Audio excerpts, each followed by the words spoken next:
దేవుని నామానికి మహిమ కలుగును గాక. ప్రభునందు మాకు అత్యంత ప్రేమైనటువంటి దేవుని బిడలార, దేవుని సంగమా, మన ప్రభు అయిన యేసుక్రీస్తు నామంలో మీ అందరికీ శుభాలు ప్రకటిస్తూ హృదయపూర్వకంగా వందనములు తెలియజేయుచున్నా. ఈరోజు నేను మీతో మాట్లాడేటువంటి టాపిక్ ఏమనగా, బైబిల్లో మన కన్నులు వేటిని చూడకుండా తిప్పివేసుకోవాలి.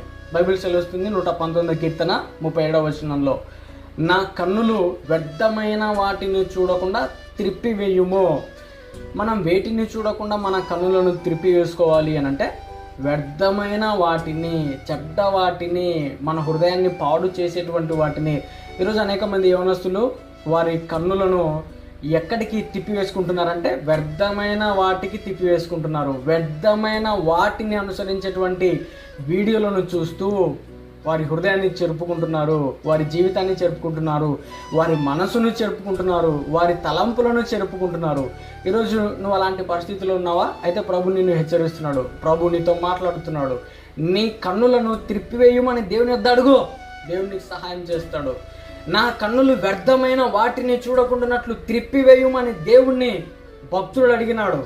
నువ్వు అడుగు, నీ కన్నులను త్రిప్పివేస్తాడు ఆయన. మంచి వాటిని, పవిత్రమైన వాటిని, పవిత్రమైన మనసు, పవిత్రమైన తలంపులు, పవిత్రమైన ఆలోచనలు దేవుడు నీకు సమృద్ధిగా అనుగ్రహిస్తాడు. వేటిని చూస్తున్నావు? ఇప్పటివరకు వ్యర్థమైన వాటిని చూస్తున్నావా? మొబైల్లో పనికిరాని వీడియోలు చూస్తున్నావా? పనికొచ్చేటువంటి వీడియోలు చూస్తున్నావా? నీకు ఉపయోగమైన వీడియోలు చూస్తున్నావా? నీకు ఏ ఉపయోగం లేని వీడియోలు చూస్తున్నావా? ఒకసారి నీ హృదయాన్ని నీవు పరిశీలన చేసుకో. అనేక మంది వ్యర్థమైన వాటిని చూడడం వలననే అనేక మంది జీవన విధాలు చెరిపి వేసుకుంటున్నారు.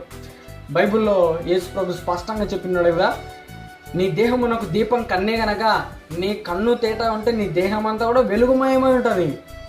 అందుకోసం మనం చూసే వాటి విషయంలో చాలా జాగ్రత్తగా ఉండాలి. లోకం చెప్తుంది కదా, చెడుని చూడకుండా, చెడు వినకుండా, చెడు మాట్లాడకుండా మన దేహాన్ని, కంటిని, చెవును మనం జాగ్రత్త పరుచుకోవాలా. ప్రియమైన దేవుని బిడ్డలారా, భక్తులు మనకు మాదిరికరమైన జీవితాన్ని, అనేక సంఘటనలను దేవుడు బైబిల్లో పొందుపరుచున్నాడు. వాటి ద్వారా మన ఆధ్యాత్మిక జీవన విధానాలను సరి చేసుకుందాం. Praise the lord. హల్లెలూయా.